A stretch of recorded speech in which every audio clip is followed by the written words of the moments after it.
Welcome to the Book Club interview. My name is Scott Hollister, your host, where we read a book a week and then interview the author on topics such as business, real estate, and life.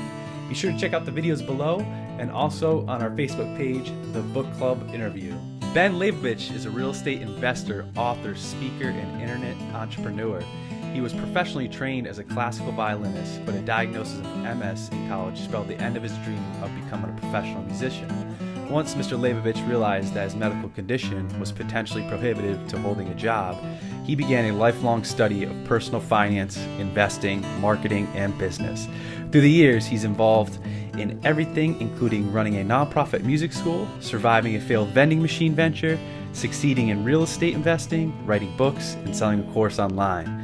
So today's learning objectives with the book club interview are to understand house hacking and the 3 ways to make money as an investor, and how to design the life you want with locational freedom. All right, so without further ado, Ben Leybovich, welcome to the book club interview. How are you today? I'm good. Thank you for having me, but I'm not sure I'm the dude that you read, just the bio you just read. Who's that guy? That guy sounds pretty cool. It's an impressive resume. Yep. Yeah. So amazing book, by the way. I thought it was, very detailed. It was a smooth process. We were talking earlier, like I finished the second half on Sunday, 100-something pages. It was just like smooth sailing. So it was well written, very detailed case study of your house hacking experience. And, I happen to agree with you wholeheartedly in the sense of, beginning as a real estate investor, house hacking is definitely the way to financial freedom. And you've done a great job outlining it. So let's kick it off and start with your definition of house hacking. So what is it for you? Well, you hit the nail on the head, right? Right out of the gate, right? So, and I say so in the book. I have a good friend. His name is Brandon Turner. I think he is the one that coined the term, business of inventing terms, and he's a genius at it. And this is one of those terms I think he invented, house hacking.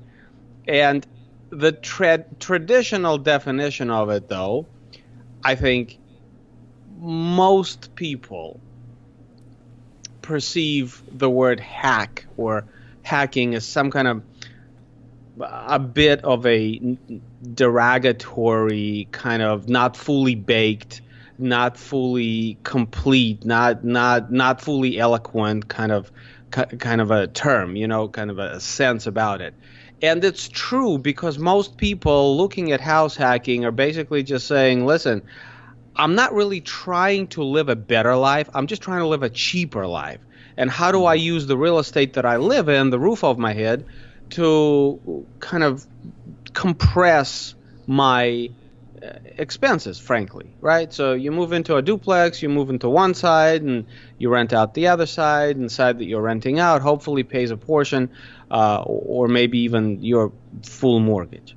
Well, the derogatory quote-unquote part of hacking in that version of house hacking, or you can look at triplex or fourplex. You can't do anything more in the fourplex because of a lot of things, but small multifamily like that. If you consider the derogatory, what you are dealing with, and by the way, some people rent out bedrooms. I mean, like, you have a 3-bedroom, 4-bedroom house, and you put a lock on the room, and you rent out bedrooms, right? So when I consider that, I see nothing but you saying, I am willing to make myself as uncomfortable as I have to in my own skin in order to alleviate the pain in my wallet. Okay? Mm-hmm. I don't like that because it's make some money. I mean, Yep. Frankly, if you have a wife and 2 kids, there's a limit to how much you're going to compress your lifestyle. And if the point of life is to compress it, then I kind of do feel sorry for you because, that's not the point of life, right? It's not the experience you need to have, as far as I'm concerned, anyhow. So I have a family, and I wasn't going to, ask them, or really, I wouldn't myself choose to compress my life in that way. And so my version of house hacking is I am hacking being able to expand my lifestyle through the use of this real estate. Not simply saying I'm trying to make ends meet and I'm trying to live on the cheap as much as possible. I'm saying, listen, I want to have a life that's up here. The thing is, I just don't want to pay for that. I mean, I could, but I don't want to. Why should I if I don't have to, right?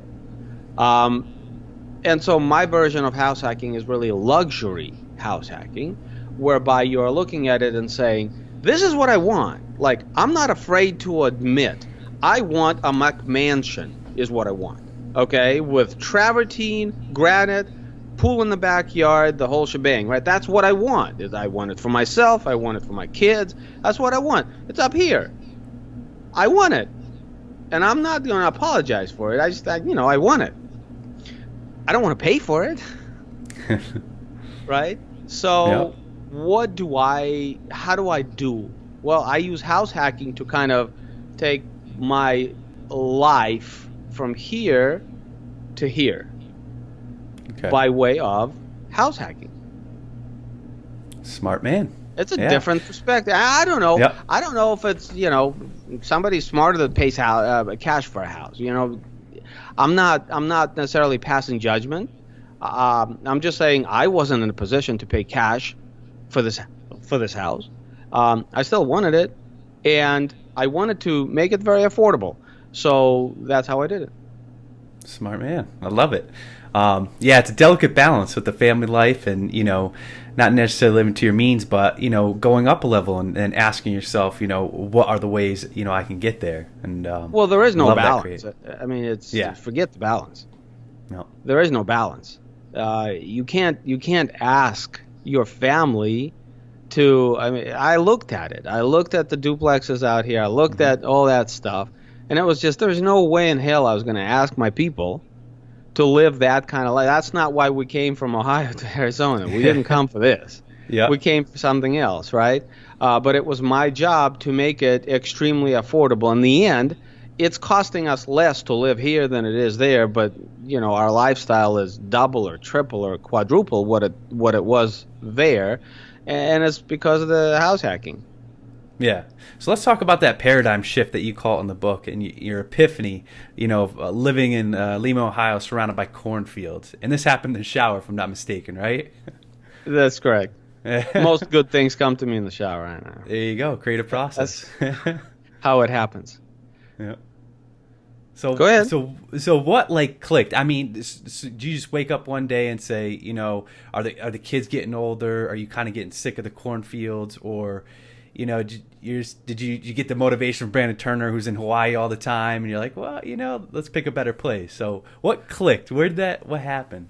Okay, so let's set the record straight. Brandon Turner got the motivation from me, first of all. Okay. Not the other way around. Yep. Right? Ever since I came to Arizona, he's in Hawaii every 2 months.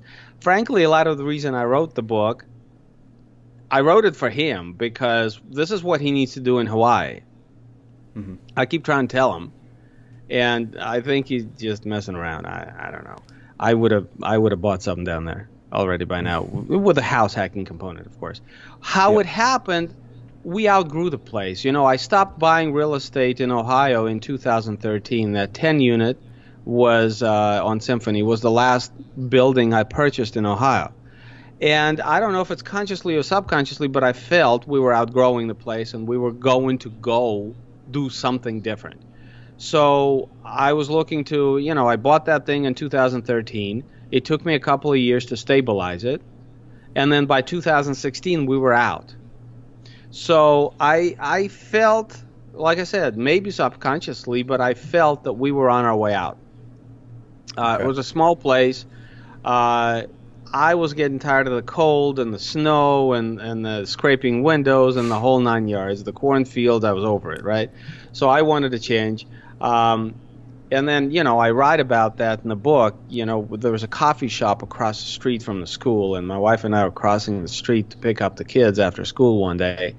And how you have a median in between they go this way, that way. And in the median, she kind of looks at me like this, turns at me and says, we got to move. And it wasn't one of those, honey, let's please consider this. It was like, jump. Yep.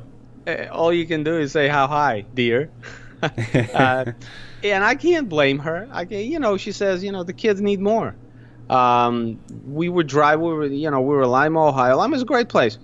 Nothing wrong with Lima. But we were driving for 2 hours to get to Whole Foods. We were driving for an hour and a half to get to Kuman with kids. We had literally, infrastructurally, we were stuck in nowhere, essentially. And so we were kind of over it. We were done with that. We were over that. Lima was good for us, but, it was time to move on. I was done with the cold weather. So we took some time and we looked at Carolinas, we looked at Atlanta, but in the end, everything we looked at, I was comparing to Arizona.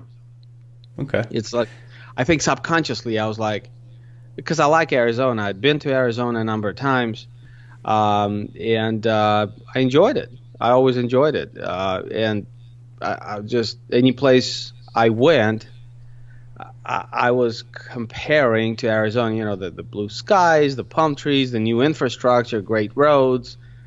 It's, for a family kind of life situation, it's ideal, basically. Okay. And it won out. I mean, it's, at the end of the day, it's just like house hacking itself. If that's what you want, why make a compromise and go to this other place because it looks like that and acts like that? Go to the real thing. So we went, packed the car, and went. Awesome. So you call it locational freedom. So you said, you know what, that's house hacking. I'm going to raise that second level. And then you had this question, 2 questions in the book. And you said that the question was no longer how I can afford it. It's you can afford anything as long as it makes you money. So you have this idea in head. You're out of Ohio, and it sounds like you've visited the place before, you're familiar with it, and that it felt like you had that little connection so you could pair it other places. So how did that market dictate what type of house hack to get? Well, first of all, it wasn't the market. First of all, it was we came to scale up. So while we considered a number of things, we just weren't going to compress ourselves. We didn't come. If we wanted to stay compressed, we would have just stayed put.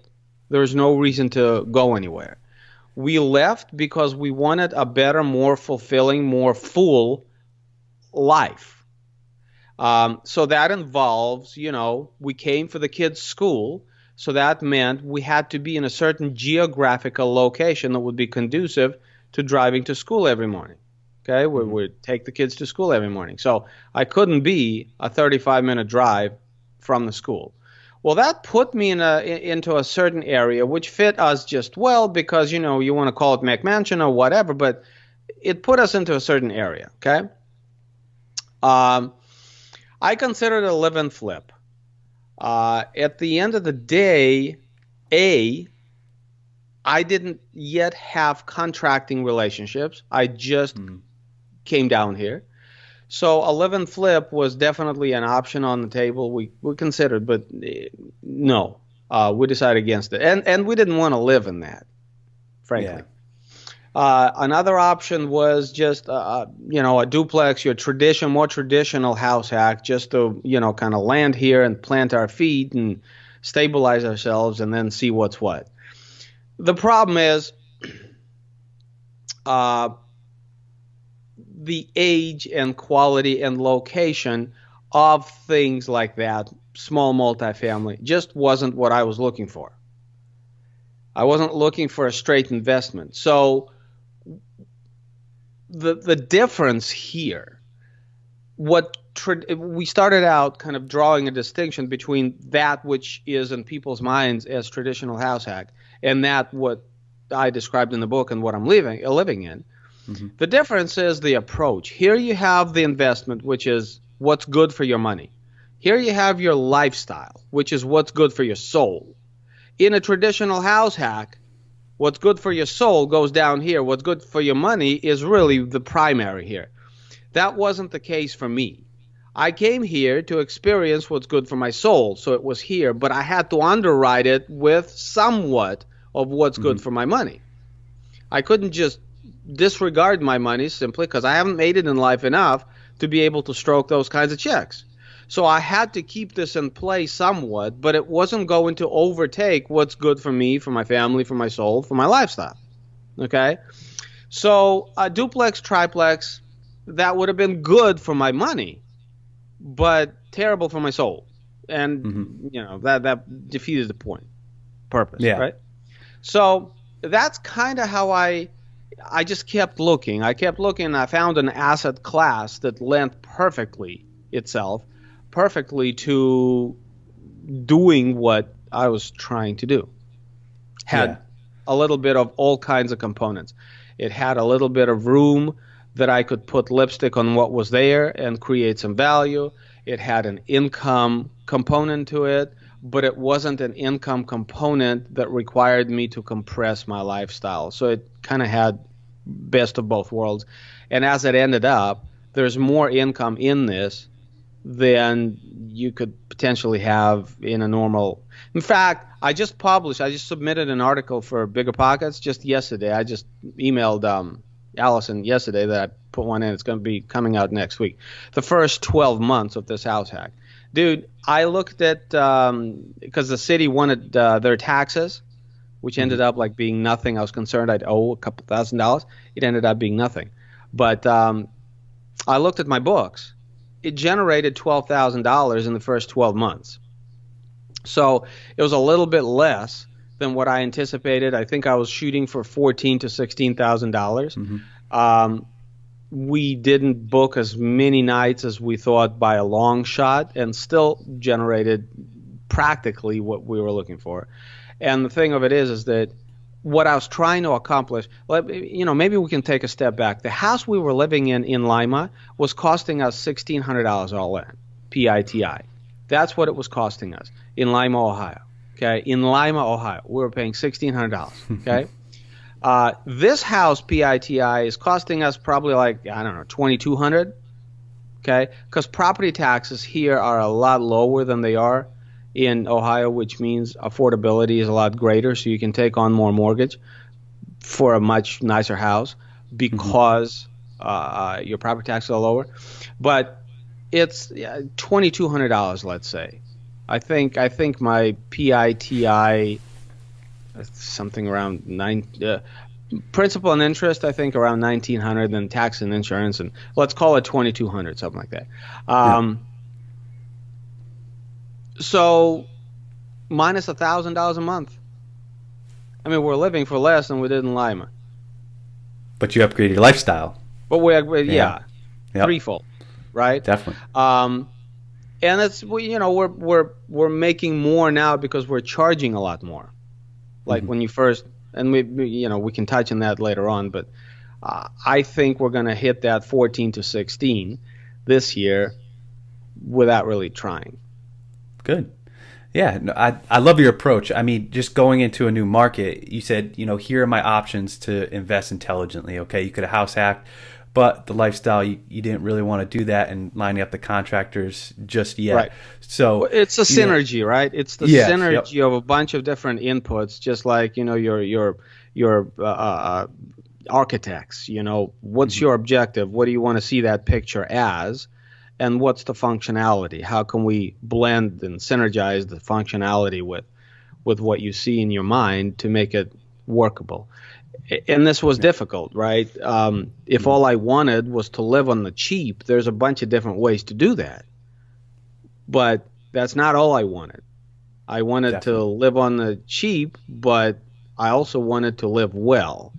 So it was difficult. Yeah. So, and that brought you over to the house hacking. You talked about 3 different ways you can make money with house hacking. So number 1, you have the equity house hack, which is an appreciation play. 2, you have the cash flow house hack, which is a multi-unit. And then 3 is the blended house hack. So what was that thought process? So we already talked about, obviously, the cash flow. You didn't want to go down to, the area and the duplex and the lifestyle. Sure. The equity house hack, what are the benefits and with downfalls to that? Well, it's controlled solely by the market, right? I mean, if you don't have any income, then you don't get paid until you sell or pull the equity out. And even 2 years ago, as I was looking at the market, I'm still bullish on the market, by the way, but we're late in the cycle. In most areas, we're late in the cycle. Certainly in Phoenix MSA, we're not early. We're pretty late in the cycle. I'm still bullish, but we're pretty late on the cycle. And 2 years ago, we already were not an emerging market anymore. So the concern I had was, holding through the cycle before I can sell this house hack. And if my only way to get paid and to offset my burn was to sell the house or to refinance the house, well, refinancing doesn't really work in this case because you're just making your burn higher, and that's not the point. But to sell this house, if that's my only option, then I am really controlled by the market cycle, and I don't have a crystal ball. I don't know what the market cycle is going to do, so that wasn't very appealing to me. And it put me in a place where I was, at the end of the day, the one responsible for PITI. Yes, I could sell it and generate $70,000 of capital gains and pay for my entire stay on the back end, but who can time those kinds of things? Right? You have to stay in the house for 2 years, according to the tax law, in order not to pay capital gains on your primary residence, right? And a lot of things could happen in 2 years, and that meant that I would be the one carrying this for 2 years, and then I'd have to sell it in order to liquefy myself, right, out of this house. It didn't appeal to me. It seemed very complex, and there's a lot of question marks. And I wanted the income. I wanted, I wanted both, really. Yeah. Because there are questions about the income, and there are questions about the equity. So if I have a play on both sides of that, then maybe one of them is going to work. I mean, if two of them work, then that's just frosting on the cake. But at least maybe one of them is going to work to offset my burn, which is the essence of hacking, in-house hacking. So it brought you to the blended approach. It brought me to the blended approach. Yeah. So let's talk about your case study, which you do a wonderful job of breaking down chapter by chapter in the book. I think it is very detailed on just one case study. So, some call it a mother-in-law suite. In the Southwest, I'll probably, mispronounce this, but they call it casistas. Is that true? Casita. Okay. But in the Leybovich household, you call it cha-ching. So why don't you explain a little bit about that? Well, we bought a house. So if you imagine a horseshoe-shaped house, if it stands up, then you have kind of the right hand, left hand, and then, a thing over the top, right? You take that and you put it on the side. So underneath here is where the street is, right? And then you have this kind of, horseshoe on its side. So you have the main house at the back. Then you have a little laundry room and the garage over here. And then attached to the garage wall is this little casita. And you can think of this casita as a bedroom. It's a nice bedroom with a bathroom and a walk-in closet. Of course, we took the wall out, took the door off, made a little kitchenette in the walk-in closet, hung some travertine surround in the bathtub, made it very nice, granite countertop. So that's the first thing we did. And we put it on Airbnb and VRBO. And, at this point, I think we're getting somewhere like $70 or $80 a night for these bookings. Yeah. We started out lower than that because, you needed to get some reviews, some 5 stars, some, status on those platforms. But once you do that, you can push it. Now, the absolutely brilliant thing about this is, people don't understand it who haven't been in real estate long enough. But doing an eviction is not fun. People, when people's back is to the wall, and people are frustrated, they do some stupid stuff. Okay. And certainly in an eviction situation, there's a lot of distress of scaling your life and living a nice life. Doing an eviction to a person next door, that's not that. Like, that lies outside and very far off from anything that would be considered luxurious living. And that's what I was after, right? So I actually, it's the whole luxury house hacking is full of oxymoron kind of instances or bullet points. Luxury in a house hack situation is an oxymoron in and of itself. The other one is that most people feel that having a 12-month lease in any kind of rental situation is the best option. In this case, I disagree. I don't want to have a lease, because if I have a lease, if they don't perform, I have to evict them. That's my only remedy. And I don't want to have to evict anybody that's living in my house next to me in the door across the courtyard. So what I want is short term, okay, which works out very well for the money because velocity of money is higher, so you can make more money. That's another conversation. But that's another reason I didn't like an idea of a duplex, triplex, fourplex. I mean, putting somebody in a bedroom in my house was a no-go to begin with because I have a family and I have a sense of logic. Logical people don't do that. But I know Scott Trench is like, ah! yeah. Logical people don't do that. But putting somebody next door to me on conditionality that would potentially require an eviction was also a no-go for me. I didn't want to deal with that. I know full well what evictions are like. Okay. Mm-hmm. Lastly, I mentioned velocity of money. It's just when you rent, it's a kind of a basic economics principle. The faster the money flow, the more opportunity to make money you have. In a vacation rental situation where you're renting out, I'm not necessarily saying per night, but several times a month, you are going to look at making more money than on a monthly lease. So with all of those things combined, Airbnb and Airbnb style of rent was what I was looking for. Yeah. Now, I also wanted something that I didn't have to share a wall, if possible, with the rental unit. And I got that here because if you imagine this horseshoe, like between the top and the bottom, you have this courtyard. It's about 25 feet across. And it's attached to the garage wall at the bottom of that horseshoe. So there's no sound transmission. So it's an ideal kind of thing. What makes this a blended house hack is that it's very well located. It is as likely as anything else to appreciate. And it did allow for a few improvements that would help it to appreciate.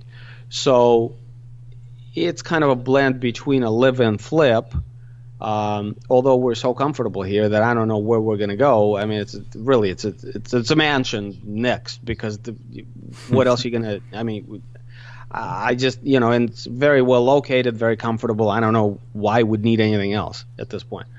But it's got that component and it's got the income component. So kind of one or the other will work, and so far the income has worked. That's good. Yeah, you didn't limit the exit strategies as well. You still picked something that's still attractive to the majority of the population in that area. Right, and that's a good point.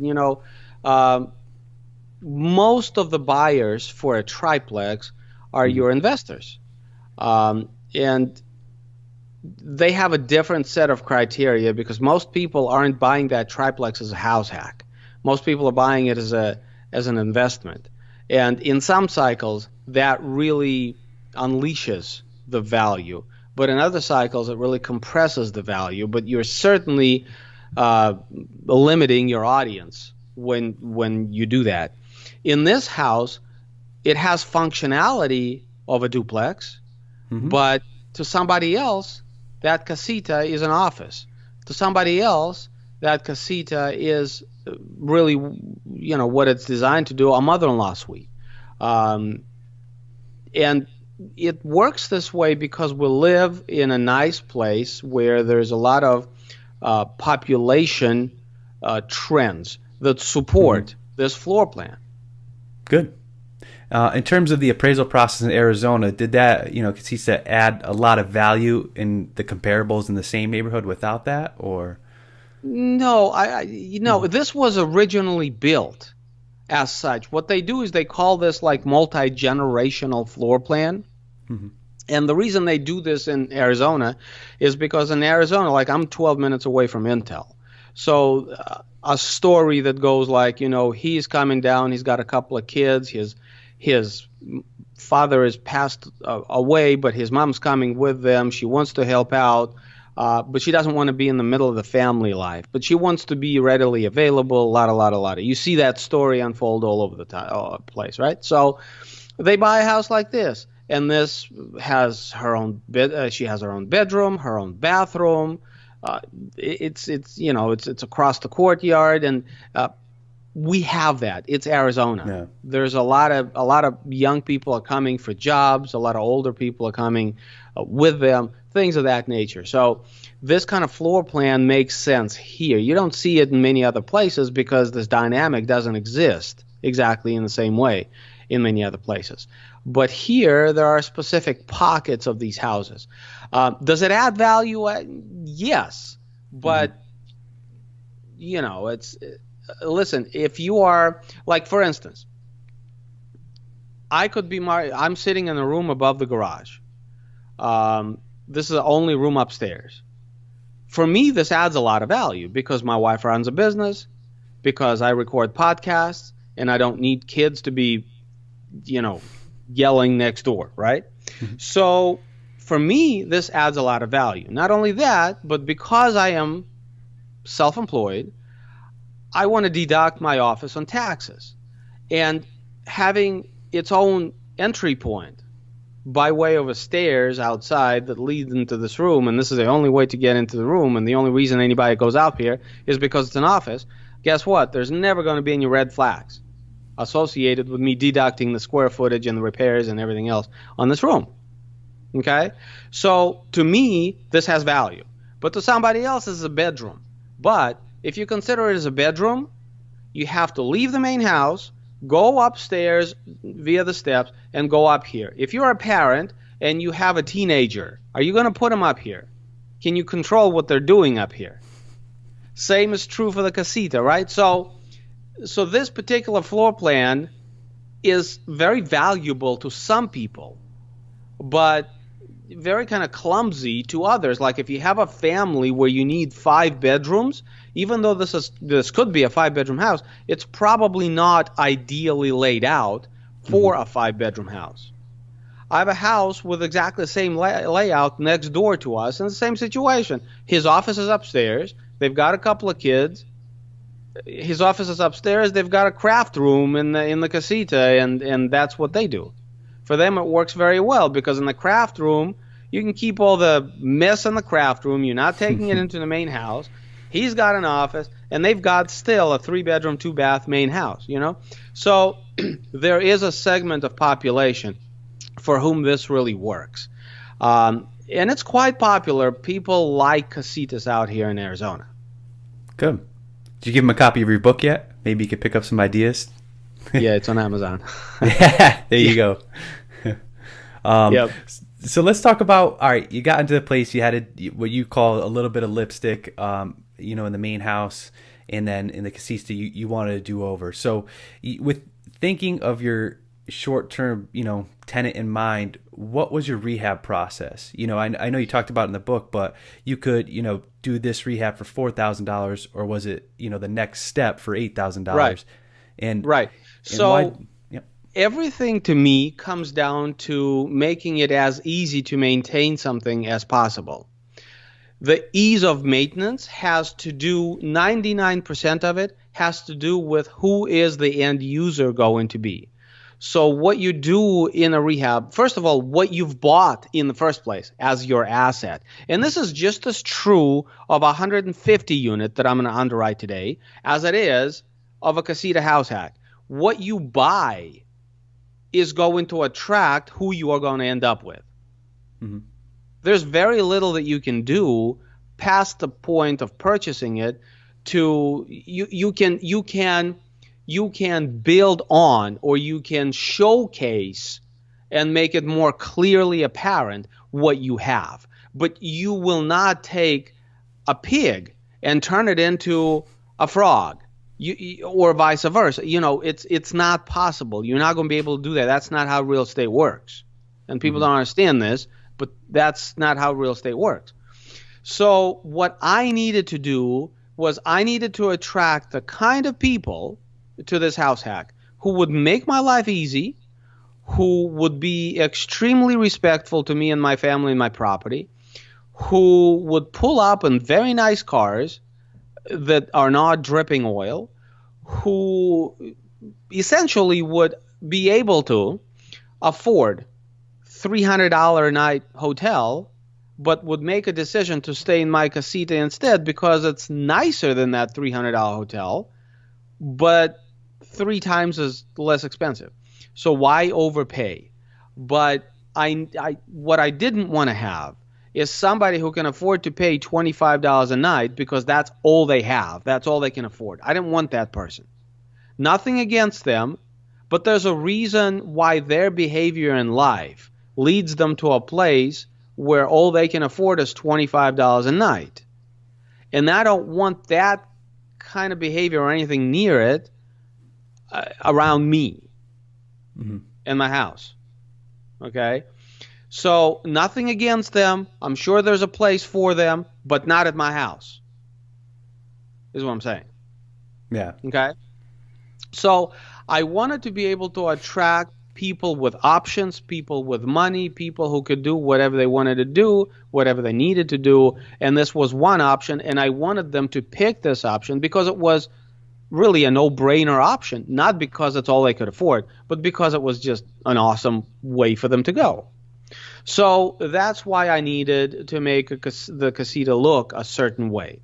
The beautiful part about this is that this is exactly what I wanted for myself and my family and my life.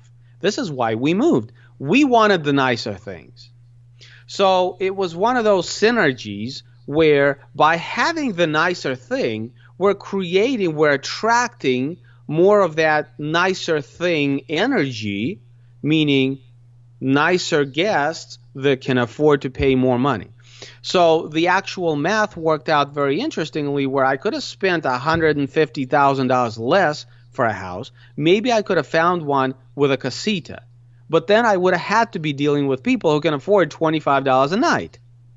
So on balance, I would have probably paid more to stay in a lesser house and had more headaches to manage the $25 a night, guests than I am here, having paid more for the house but generating so much income to offset the burn that I'm actually paying less to be here. Mm-hmm. Oh, Makes awesome. sense? Yeah. Another oxymoron. Yep. How important were those reviews on, HomeAway and, other sites that you used to increasing that? I think you said you started out at $65. Now you're, 85 plus. Did you see, people booking faster, or was it, people that are more confident with more 5-star reviews? So the first booking came in literally within 2 hours of the ad being live on Airbnb.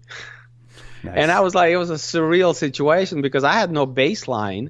I hadn't had any experience in this. I didn't know what to expect. So it was just like, wow, this really works. So the first ad, and we started out at $59. We went down to like $43 or something for the summer because it's hot over here, so we went way down. Okay. Now we're somewhere between $70 and $80. We'll fluctuate there between $70 and $80. What's going to happen this summer? This is a second summer. I don't know. I probably won't have to go down as low simply for the fact that now we have so many reviews. But the reviews are very important.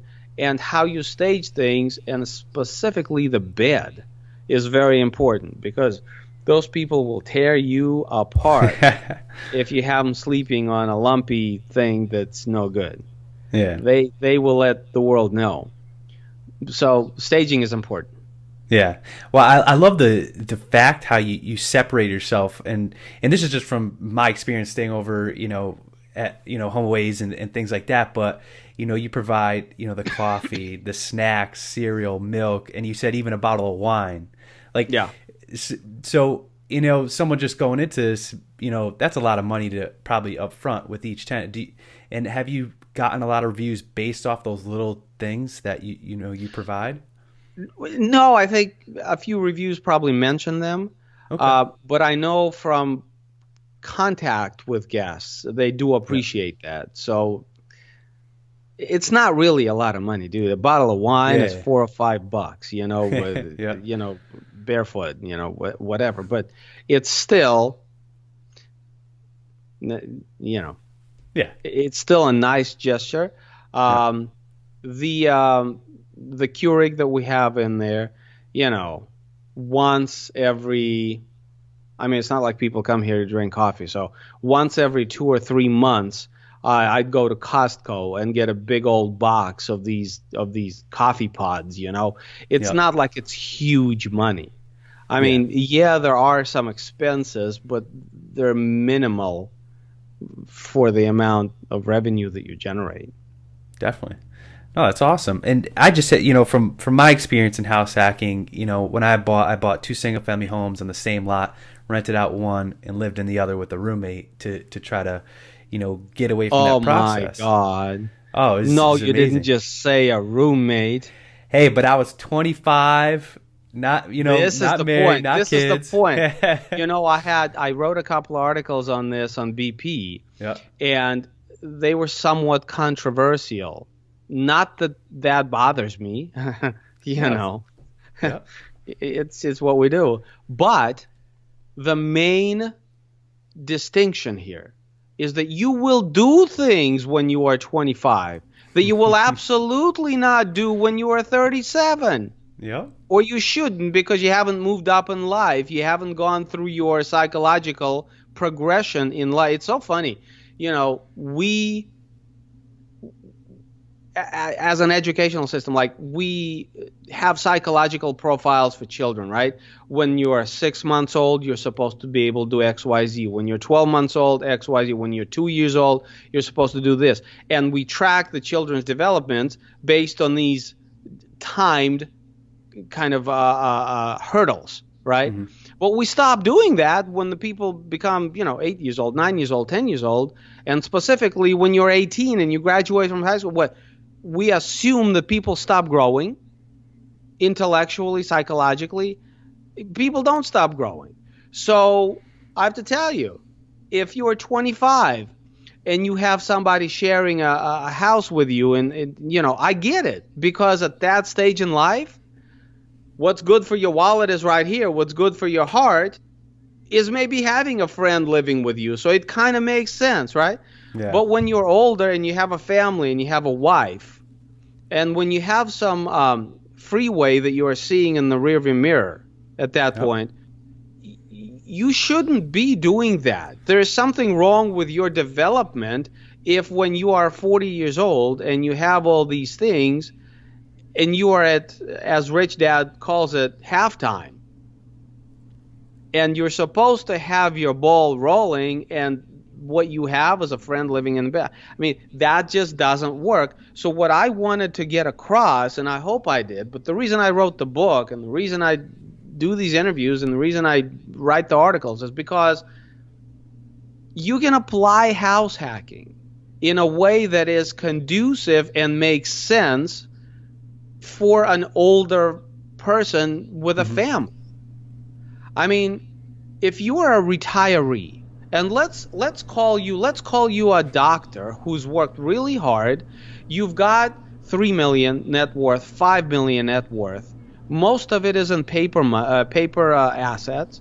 But, I'm describing a 65-year-old person. You are ready to retire from your practice. It's not like you're a pauper, but it's not like you have this unlimited capacity to write checks either. You've worked very hard and you've done okay. Why wouldn't you buy a house like this and supplement your income to a tune of $1,000, $2,000 a month? I mean, this year is going to be much better than the $12,000 we did last year. Yeah. I think February, this casita brought in literally $2,000. I think this month we're probably like at $1,700. Great. Yeah. I mean, first of all, how difficult is it to generate that kind of cash flow with pure rentals? It's very, very hard. Secondly, you have a lot of headaches generating this kind of cash flow with pure rentals. This is very comfortable. It doesn't require any compression of lifestyle. It's convenient to manage. It requires, there's the lowest barrier to entry of any real estate investment, and it's applicable to so many people. If you're a retiree, why would you say no to $1,000, $2,000 a month of income, even if you do have a net worth of $3-5 million, which describes a lot of professional people that have done well but aren't independently wealthy. And certainly, if you're not one of those people, why would you not do that? If you have a net worth of $500,000 and you're 65 years old and you're retiring, why would you not do that? Yeah. It's a fantastic way to supplement your Social Security income or your 401k income or whatever. And for people like us, I was doing an interview with Gino of Jake and Gino, and he was relocating. I think he was going to Florida, and he was like, dude, this is brilliant. I'm doing a McMansion. I mean, that's why I'm going, So I mean, it makes sense. If the reason we are in real estate is to create value so that value can buy a better life for ourselves and our families, then all that I'm doing here is combining the two. I'm creating value at the same time. I'm having the asset itself create the value that pays for the asset. I'm doing it, instead of going like, okay, I'm going to create the value right here, and then I'm going to parlay that value into a better life for my family. I'm just looking to the asset itself to create the value which pays for a better life for my family. I mean, I'm combining two steps into one, but it's the same concept. That's the reason we're in real estate. Yeah. Make sense? Yep. No, and that creative process is amazing, and that's kind of the process I'm on. I'm engaged now, getting married at the end of this year, and we've moved from that house hack. Yeah, thanks. And then, but I understand. Yeah, I bet her input. She didn't like that idea very much. Yeah. So now it's a 3-bed, 1-bath live-in flip. So I see that slow changing process, but I feel like your book kind of put that creative thinking process that necessarily wasn't there yet, and I'm like, oh, okay, so we can upgrade our lifestyle, and there's other ways to do it with that blended house hack. Right. And just thinking on that process, I was a teacher 4 years. In my first year, I got approved for maybe $175,000 on a $43,000 salary, but I was able to use the income from that house hack to qualify for a bigger purchase. Is that the same thing with a vacation rental? And did you use that or? No. Okay. Yeah. No. The beautiful thing about this is that when you buy an SFR, you qualify as an owner-occupant. You get the best kind of financing options available. Now, most people think of an SFR as a 3-bed, 2-bath where you rent out one of the bedrooms or two of the bedrooms or whatever. What I have is still considered an SFR. Yeah. It's designed as an SFR. It is zoned as an SFR. I live here as my primary residence. It's an SFR. Yeah. It just has a couple of twists that I work for my advantage, but it's an SFR. I am not, again, I'm not really using this income as a stepping stone to the next thing, because I can't really figure what the next thing is going to be. The next thing, I think, requires me to be in a frame of mind where I just really don't care how much it costs. I mean, I just, Yeah. I want it, and I have the money to buy it, which I'm not there, and I won't be there for a while. For now, this house is, very comfortable for us, and I think it's going to be comfortable for quite some time. Yeah. And definitely, I think there's different, stages of an investor, and you're at a different place to someone who's a beginner looking at house hack. And on page 35, talking on no money down financing, the process of building wealth as opposed to preserving wealth. So that's that forced appreciation on the, beginning, and you're not trying to lock away equity. And the same thing in your career, I think you did 5% down, as little as possible, and try to force some equity through the lipstick repairs.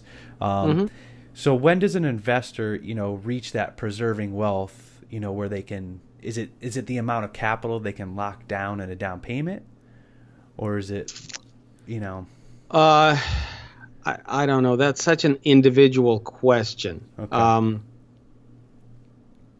I am not there, obviously. I'm still looking for opportunities to create. Yep. But, this house hack is one of them. Yeah. But I think your health has a lot to do with it. I think there's a lot more that goes into that decision outside of money and balance sheet, Yeah. Yeah. I don't think there's a right time and a wrong time to pursue one methodology or the other. It's just it's what's right for you, and only you can know. Okay. Case by case basis. I think so. Yeah. You had another great, metaphor, kind of on the magnitude of income. So you talked about money in your life as a river with the investor in the middle. So how do we, as investors, become a good filter of that money? And what did you kind of mean by that, life as a river with the investor in the middle? Well, there are opportunity. Okay, so people think of opportunities of success in one of two ways. Either it's a competition, the process of competing, or it's a process of creation. So there's two ways to look at it. I don't like the concept of competition, even though obviously we all know very aggressive people who are very successful. What we don't know is what's in their heart and soul and how happy their success really truly makes them. But we all know people who will step on your head to get to where they need to get to, and that's just the bottom line. But if you think of competing, then that defines success as a limited quantity asset. That there's only so much of it, and you have to outcompete another guy in order to get yours. Okay? So that ultimately perceives life through a scarcity standpoint. That there's a scarcity of success and scarcity of opportunity. And I don't think it's the healthiest way to look at it. The other perspective is that of creation, that says that you can create your own opportunity and you can create your own success. Okay? By adopting this point of view, what you are saying is that the opportunity is endless, as long as you know how to apply yourself, how to create the opportunity. Because it didn't exist before you created it. So it's not like somebody could have outcompeted you for it, because it didn't exist before you created it. So if you're good at creating opportunity, then there's an endless supply. So I prefer to think of life and business as an opportunity to create. And sometimes you fail and sometimes you succeed. And hopefully you succeed more than you fail. But it's a competition with yourself, and that's about it. You're creating. So this house hack was just pulling income out of thin air, just creating an opportunity, basically, just like everything else, right? Man. In terms of in terms of life, financial life being a river, there are deals going on all the time, every day, all around you. And the way to create an opportunity for yourself is to basically insert yourself into those deals in some capacity, so that both sides of the deal kind of benefit and you benefit in the middle. Mm-hmm. So, if you think of money as a river of money and you are the mesh filter and the money is flowing and, your filter is catching some of those dollars, they're falling at your feet, the better your filter function is, the more money is falling at your feet. Interestingly, the faster the flow, the more volume of money is flowing, the more money you can catch. So instead of buying a duplex, see if you can syndicate 120 units. There's going to be a lot more money flowing, and so you'll have capacity to catch a lot more money. Now, to catch a lot more money, hang on. To catch a lot more money, obviously, like we're comparing purchasing a duplex, that's 2 revenue streams. Purchasing 120 units, that's 120 revenue streams. Obviously, what's required is if you have this mob of money basically pushing through your filter, it'll knock you over if you don't know what you're doing. Now, you can handle a duplex, okay, but are you a good enough and strong enough filter to handle a mob of 120 revenue streams going, okay? So obviously, to create better opportunities for yourself, you have to be better. You have to be a better filter, more knowledgeable, more everything, okay? But having said that, that's all it is. Okay. You're a filter. The better you get, the more money gets to flow through you. The more money gets to flow through you, the faster, the more money you have a chance to catch. Mm-hmm. That's all it is. Yeah. Firm believer in education. And I think, your book did a great job of getting, not necessarily, hey, this is a blueprint, but getting yourself to think out of the box and think of different options available. So I just want to say thank you very much, for being on the book club interview, and appreciate your time very much, Ben. And sure, my pleasure. And it is kind of a blueprint. You wouldn't believe how many. My wife is an agent here in Phoenix, and you wouldn't believe how many people read the book and they send me an email, dude, help us find what you have. And she's helped a bunch of people find, and everybody's doing great. Oh, it's great. That's a great niche to be in as an agent. It is a blueprint. Yeah, that's awesome. Yeah, and the bonus features that you offer on your website as well were great. So if you want to tell listeners where to pick up some more information. Oh, my website is www.justaskbenwhy. And that wraps up our interview today with Ben Leybovich, who wrote the book on house hacking. You can pick up your copy today at justaskbenwhy.com. And don't forget to check out our Facebook page, The Book Club Interview. We'll see you next time. Have a great week.